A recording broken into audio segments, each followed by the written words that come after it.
Sandra! Welcome to day 21 of APAM, Asexual Perspectives Awareness Month, celebrating our diversity across the spectrum and our differences within it.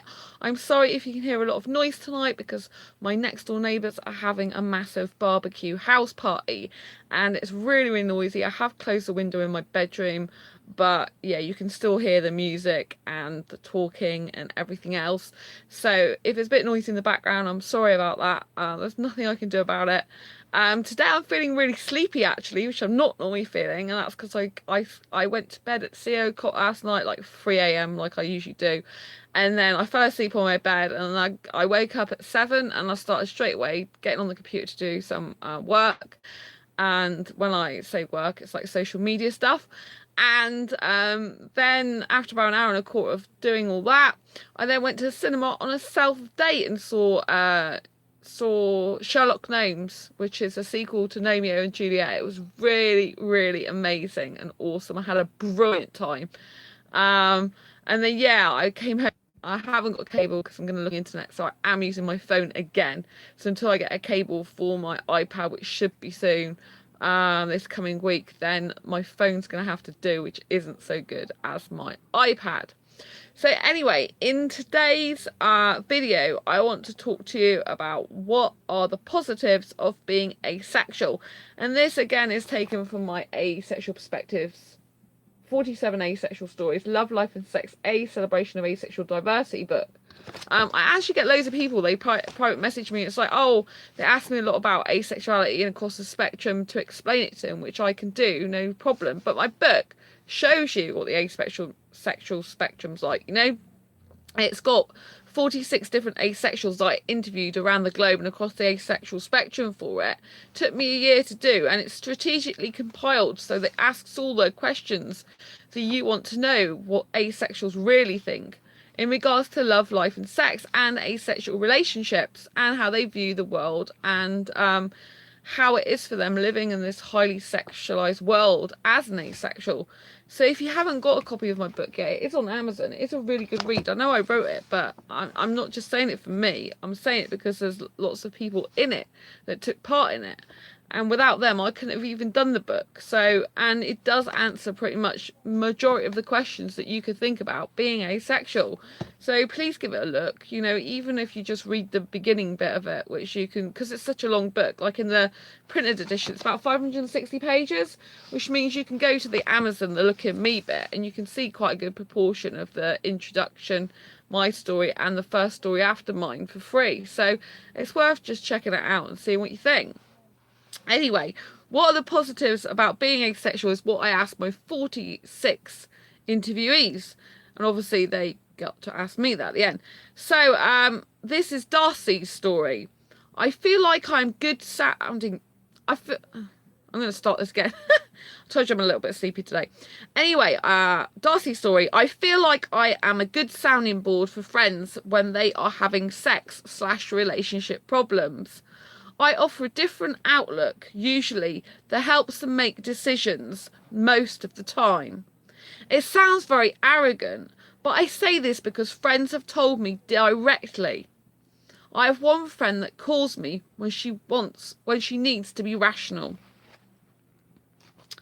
Yeah, I do think that some asexuals can be very rational. I do think that some asexuals can be very rational. But also I do think, in my particular case, when I'm a hyper romantic, I think that, you know, logic goes out the window sometimes if you're a romantic, especially as I'm a hyper romantic. Like I might have a guy come into my life that I might think, well, he's not going to be suitable for a relationship, but yet we're both interested in each other like that. And then I will, you know, my feelings for him or attraction, aesthetic attraction or whatever, will just completely override you know, logic, which isn't a good thing. I think aromantics, those who lack romantic attraction and sexual attraction, I think they can be a lot more logical, if I'm honest, because they see things more in black and white because there's no romantic attachment there whatsoever. And so I think they can, in my experience, compared to me being a hyper romantic, I think they can be more logical, and that's a really good thing. So good for them, I say. I'm not aromantic, and I never will be. Um, yeah, so I'm always going to be a hyper romantic. Although I have noticed in regards to English guys, I usually need a more strong, deep emotional connection with them to actually find them at all romantically attractive. So anyway, this is really interesting, is it not? So this is Ari's story. I hope I pronounced that correctly. Ari's story. What are the positives about being asexual? I like not wasting a lot of time thinking about sex, like other people seem to constantly. I'm glad I didn't spend my teens making bad decisions in a lust-driven haze. I've enjoyed some of the relationships I've been in, but I've never felt sad or incomplete on account of not being in one when I'm not. Something I see my friends complain about. I'm at low risk of STIs and pregnancy from all that sex I'm not having.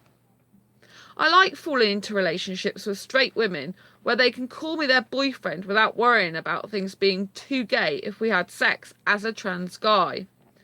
I like not having to worry about seeking a partner who would both accept my gender and be sexually attracted to me and my genital configuration from the straight or LGBT community. Yeah, I think that's really interesting. Because I think that's really nice when they say they've never felt sad or incomplete on account of not being in one when they're not, a relationship. And I think that's very interesting to note the different perspectives, because I'm sure there'll be some romantic people watching this who will feel sad if they're not in a relationship, because being romantic, you kind of feel sometimes that you want someone else there. And even though you might be perfectly capable and perfectly fine living on your own forever, you kind of do want that other person there. It's really hard to explain as a romantic person. And I don't just see myself struggle with this. I see lots of people in my asexual dating groups struggle as well with this. It's like they're searching and searching for asexual love. And, it's hard for even asexuals to find a compatible asexual. And obviously it's hard to find a compatible sexual, because if you're sex repulsed, most sexuals will not go without sex happily forever in a monogamous relationship. So, I think I think it depends where you fall on the asexual spectrum as to whether you're feeling sad about being in a relationship or not. I really do. And I think that's down to the individual. But overall, I really get where they're coming from. And personally, I don't miss having sex at all. I'm so glad I don't have to have it anymore. So, this is David's positives about being asexual. I think I'm a more self-sufficient person as a result of being asexual. I'm comfortable with my own company. Potentially, as an asexual, you can be less concerned about how you come across to other people. You're not competing with anyone. You don't feel pressure to look or act better than anyone else. I think that is a really good point, because lots of people that are sexual, they'll go through this whole ritual of getting ready for sexual compatibility, for example, when they're dating. And I think a lot of the time they will put on this show and act to be who they think the other person wants them to be, based on the fact they want that person to be sexually attracted to them. I do still think that some asexuals will sort of make themselves look pretty or good looking or attractive to their potential partner if they're dating or looking for a relationship. I do think they will. But I think it's more authentic usually and less forced and pushed, because we know that we don't want sex. It's like, for me, right, if I eat, I'm not a skinny girl, right, but I still love myself and I still think I look good, but I enjoy my food. I'm not going to lie about it. So I kind of think, well, I'm not having sex with anyone and no one needs to see me naked because I'm naked or repulsed anyway, and I look better with my clothes on. So, I can just be myself more And if I want a bag of popcorn like I ate at the cinema today, it was reduced fat popcorn. If I want a bag of popcorn, I'll go and get a bag of popcorn. Do you know what I mean?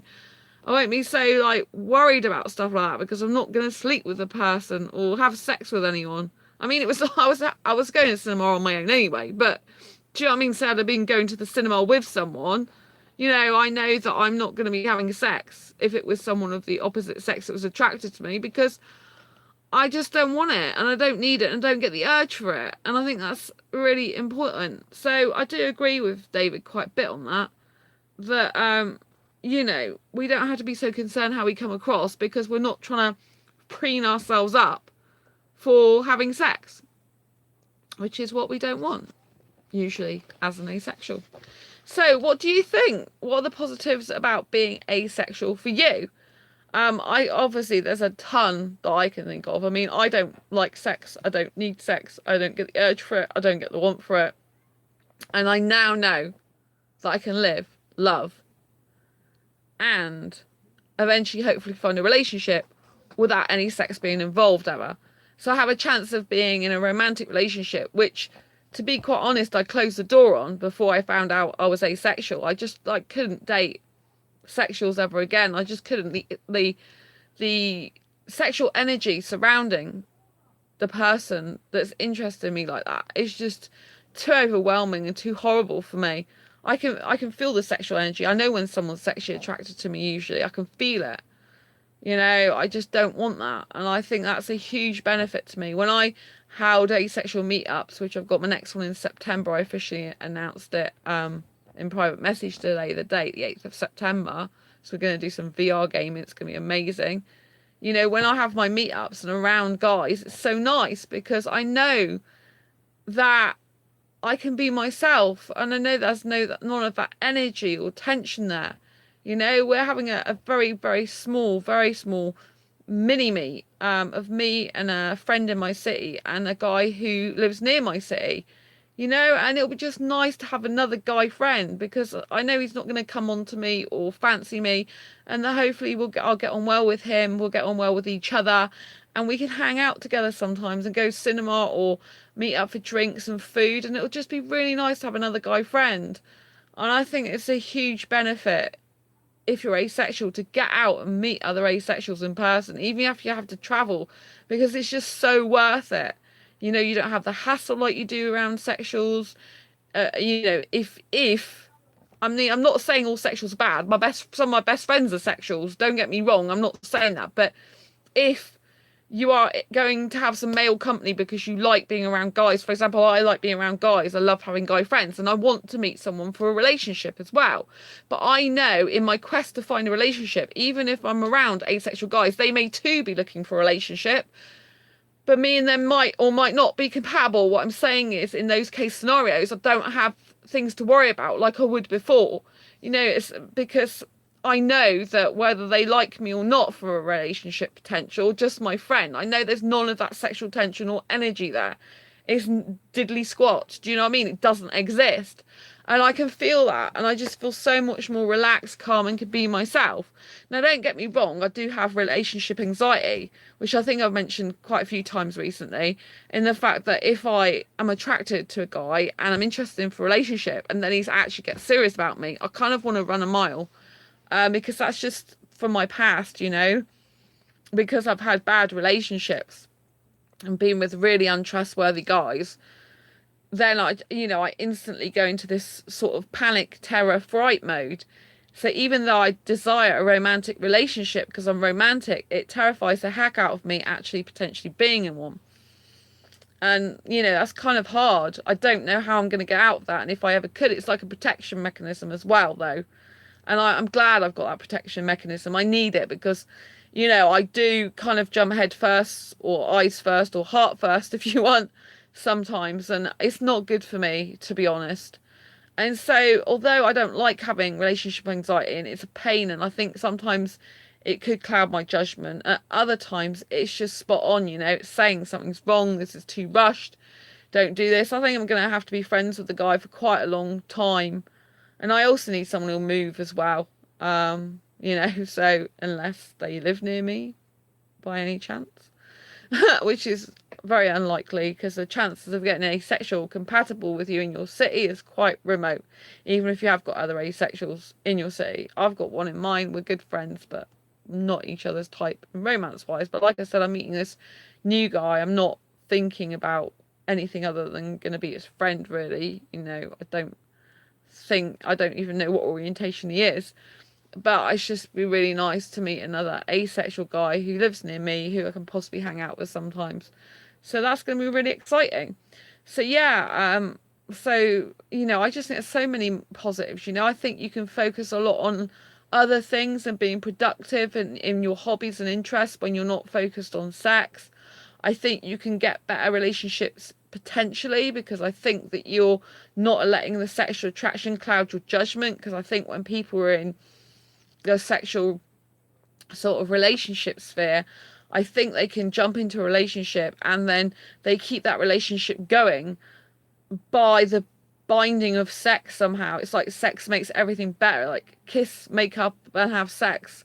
It's like it sticks a sticky plaster over a wound that clearly hasn't healed and isn't healing. It just completely sticks a plaster over again and again and again. Now, I'm not saying that sex isn't good for people who want to have it and for people who are in sexual relationships. Yes, of course they're going to want and need and like sex, people who are in sexual relationships and people that are sexual. Of course, that's natural for them. But I do think that the sex clouds their judgment in terms of compatibility for a relationship. And I think they get together based on the sexual attraction a lot of the time. And then when things don't work out and there's lots of arguments, you wonder why. But I can relate to their dilemma as a hyper romantic and the fact that I might get with someone who's not ideal for me because of the romance factor and the emotional romantic connection there. So I do understand that. I think if you're aromantic again, then I think it's better because you don't have that to worry about. Although I do know some aromantics find it difficult to, if they're attracted, if they're like more grey romantic, for example, or they are attracted to their friends in any way and they do want one for a relationship, it's harder, I think, for them to then change one of their friendships into a relationship, possibly because they're so worried about losing that friend, because their friendship with that person is like, the ultimate end to them. It's like their world. And I think that may cause them a few more issues than, say, you're a romantic person. I mean, I believe that even if I like one of my asexual friends ever, which in my case, I can get attracted to my asexual friends romantically, whether I like it or not. I'm a hyper romantic. If the person is nice, I'm getting on really well with them, they're really kind and caring, I get attracted to people that are kind and caring, you see. And so I can get attracted to my friends. It's not particularly great for me. Romantic attraction to your friends is not particularly great, but I don't experience platonic attraction. I think I'm one of the very, very few asexuals in this entire world, planet, universe that has no platonic attraction. Therefore, if I've got a friend that I'm getting closer to emotionally, and I can't really separate romantic attraction from romantic attraction from emotional connection a lot of the time, then for me personally, it means I have some romance for a lot of my friends, not all.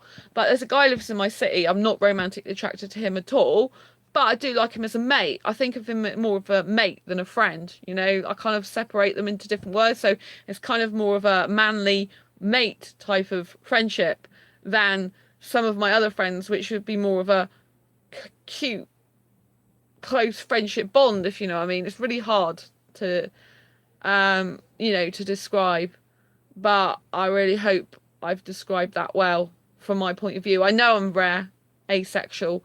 I know I'm one of those asexuals that doesn't fit the norm, even within asexuality. Being a hyper romantic is not something I would, wish a person to be, because I think it's very, very difficult. Very, very difficult. I find it hard, especially if I'm aesthetically attracted to guys, well as romantically as well as emotionally, because the three combinations quite deadly for me. Actually, it just makes me think about a person constantly, even though I know it's not good for me. So I don't know if you've ever felt like that or any experience, ever experienced anything like that. It's really hard. So anyway, I'd love to know your views, what you think about all these things. Please post in the comments below, as always. Um, I really, really value what you say in the comments. I like a debate in there. It's really, really healthy. I like it when other people bring different views to the table. I might not agree with them. You're going to not agree with me, but it's nice for people to see different perspectives, different views. And that's what this Asexual Perspectives Awareness Month is all about. It's celebrating our diversity across the spectrum and our difference within it. So I want to thank you and bless you for being here, supporting me and supporting this channel, and also supporting other asexuals across the globe, because without you I would not be here. So if you haven't subscribed already, please hit that big subscribe button. Give this video a thumbs up if you like it. Share it with all your friends or anyone you feel may benefit from it. Don't forget, if you haven't been to quirkyacademy.com, that's my entrepreneur site. But I've also got Asexualise Academy out. So recently I built 2 different academies. One's for like business, entrepreneurship and creative people, which is the quirkyacademy.com. And I found out that a lot of asexuals are very creative. So I'm going to be having creative courses on that in the future. But after that, and on the day of the conference on the 8th of July, I launched asexualizeacademy.com. Now, if you go to asexualizeacademy.com, you can sign up for a free 9-part video training series on the basics of asexuality. So it's called Asexuality Basics for Beginners, an introduction to asexuality course. And it's an absolutely fabulous course. I'm really grateful that I've got a review on there already from Brian. A big shout out to Brian. Thanks for doing that. And you know, it's he put it in better words than I did, that you know, it takes you through all the basics of asexuality, but also through the different sort of sexual and romantic orientations, as it were, and the different parts of the asexual spectrum. It also goes through the aromantic spectrum as well. So do check that course out. I'm sure there's going to be something in there that's going to surprise you that you didn't quite know or perceive in that way. So do check it out. That's asexualizeacademy.com. Go to that website, you know, sign up, and I look forward to seeing you inside the course. If you've got any questions, as always, you can contact me. Anyway, until next time, embrace your quirky and each other's, and I will see you on tomorrow's video. Take care. Bye bye.